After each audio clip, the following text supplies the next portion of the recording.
Lewis, what do you make of what Quenton Nelson had to say?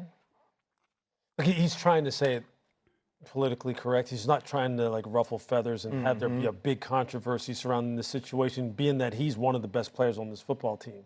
And he's trying to kind of take the middle road and say, hey, look, we just want to have some consistency. We don't really care where it comes from. And there's some truth to that. But you know that players always have an opinion about who they want to see on the football field, especially when it comes to quarterback. That being said, look, this to me is a stunning, well, not really stunning, but this is a massive, titanic decision on the part of Shane Steichen and Chris Ballard, the general manager, and ownership, to take your 4th overall pick from 3 years ago and basically say, you're done.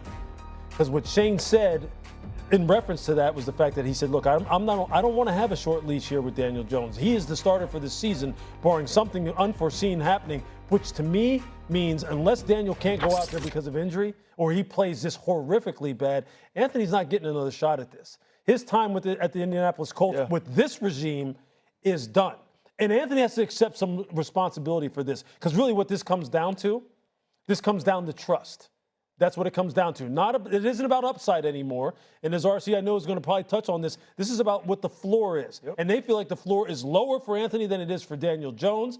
And that, to me, look, when you start talking about those kinds of things, it really tells you that people have pretty much thrown in the towel on you. And I hate to see that for someone who they invested so much in terms of draft capital. The thing for me is he clearly lost all support in the building. Yep. Right? In order to be drafted number 4 overall, when you only have 13 starts, when you don't have some of the statistics we see from the C.J. Strouds and the Bryce Youngs and the Jaden Daniels, is somebody had to stand on the table and say, we believe that this guy can become a franchise guy. And if I'm Shane Steichen, if I'm Chris Ballard, I believe that we have the developmental people inside the building, the structure to get him there. Mm-hmm. So that means you gave up on that at some point. And it wasn't the fact that he can't throw it as far. It's not the fact that he can't run as fast, because he could still do all of those things. So it's something intangible that you saw that you don't feel like he can improve in the way you want him to improve. And the decision you're making is this.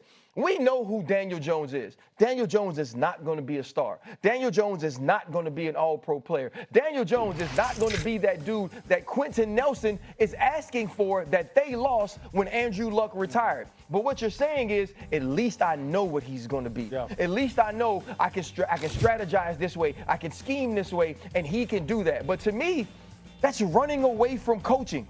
And what has Anthony Richardson done to push these people away from coaching? Because you see that he has the upside, he has the ceiling, so there's something about him that tells you that he can't reach it there. They are done with Anthony Richardson. They will not play him, and that's why they said this ain't short term. He's lost it forever. Stephen A.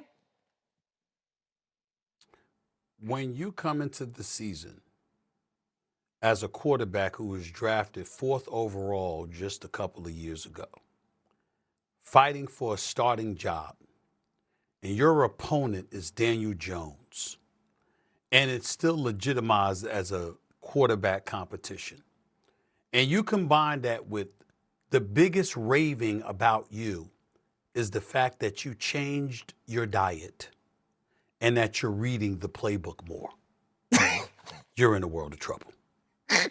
We're talking facts here, guys. That's what the hell happened.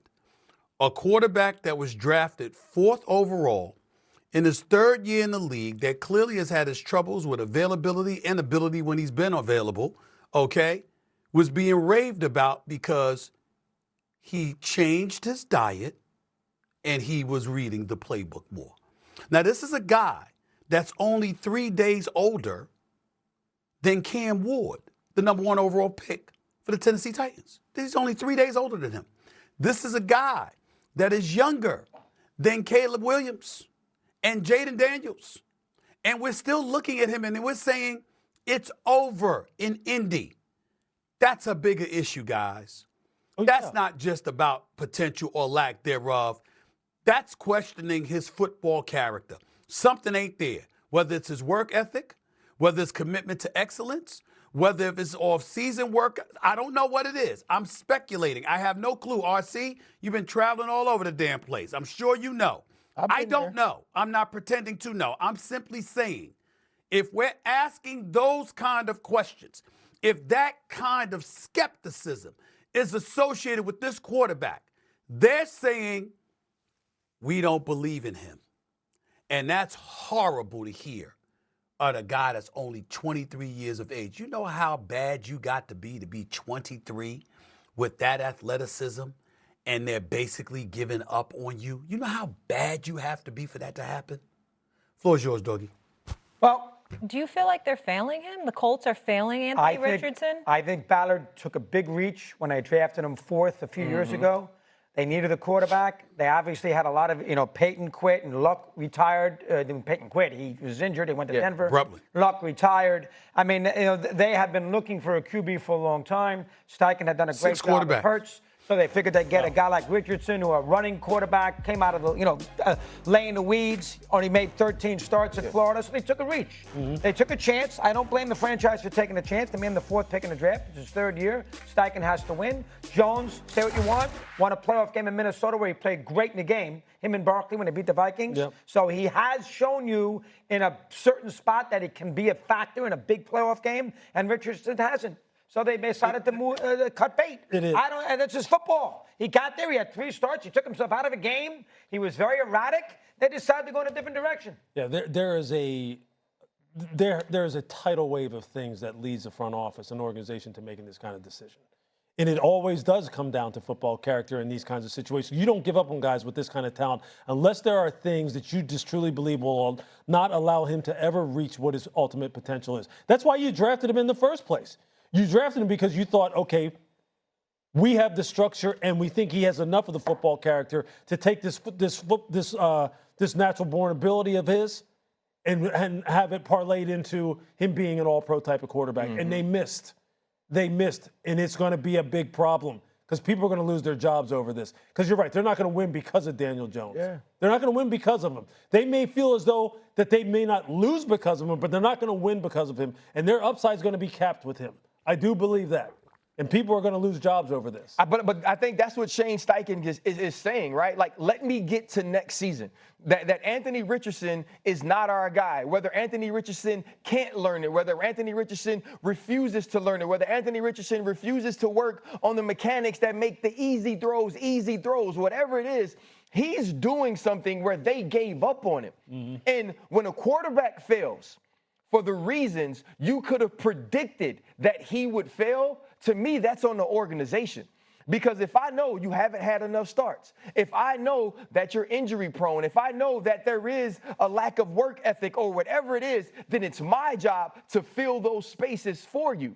And Shane Steichen, who worked with Justin Herbert, who worked with Jalen Hurts, they expected him to be able to do that. What he's saying right now, and Coach Tomlin talks about this all the time, what he's saying right now is they've tried everything and they are no longer running to coaching. They're pushing themselves away from it to know what they could do with Daniel Jones, who they feel stability with.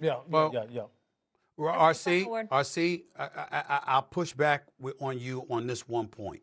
You're mentioning a lot about coaching. The person to keep your eyes on is Ballard, the GM. I know that Andrew Luck abruptly retired. Nobody saw that coming. But that was in 2018. This man has had 6 years to figure this out as the GM of this team.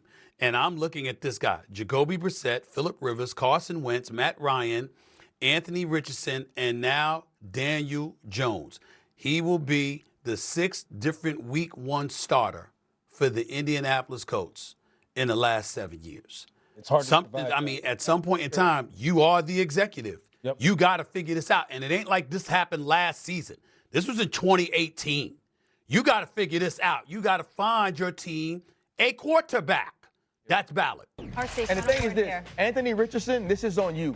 You know what the book is going to be on you from the Indianapolis Colts. If you didn't work hard enough, you better work harder. If you didn't show up early, you better show up early. If you didn't stay late, you better stay later. There's going to be a belief about you that you cannot get this done because of your football character and who you are, not how talented you are. And if you ever want to change that and get a job, you better work on it right now in this backup role to show them that you can be more than you were away from the field. That moment in Houston where he tapped out of that game That was the end of is it. something he's going to battle for the rest of his career. Yep. He's going to have to play so far and above the image that is burned into people's minds about what he did that game.